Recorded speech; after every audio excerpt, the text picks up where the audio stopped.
నువ్వు ఆ తెలుగు మేషర్ గారి దగ్గర అప్పు చేయటం మొదటి తప్పు. ఓకే, ఆయన దృష్టిలో పెట్టుకుని నాకు మందు సెటప్ చేయకపోవడం రెండో తప్పు. ఓకే, నేను సెల్ఫ్ సర్వీస్ లో మందు తాగుతుంటే నువ్వు అక్కడ కూర్చుని నన్నే చూస్తూ అని సౌండ్ లేకుండా బూతులు తిట్టడం మూడో తప్పు.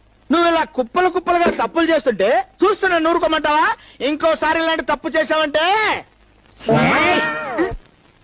వాణ్ణి నిన్ను ఇద్దరిని కలిపి ఇంత పెద్ద కత్తితో చేస్తానంతే. నన్ను కావాలంటే నీ ఇష్టం వచ్చినట్టే ఎంతైనా బాదుకో, కానీ అవసరానికి హెల్ప్ చేసిన మాస్టర్ గారిని ఏదన్నా అంటే నేను తట్టుకోలేను. ఆయన మన ఇంటి సాయిబాబా. మన ఇంటి సాయిబాబానా? ఆఫ్టర్ ఆల్ ఆ పంతులు గారు ఇచ్చిన 2000 రూపాయలు మంత్లీ నా మందు ఖర్చుకు చాలదు. వాడే నీకు సాయిబాబా అయితే మరి 10 సంవత్సరాలు ఫుడ్ పెట్టి 4 పిల్లలకి తల్లి వరం ఇచ్చిన నేనేమవ్వాలి? లఫంగ్ గండా, లుచ్చా గండా, లోఫర్ గండా?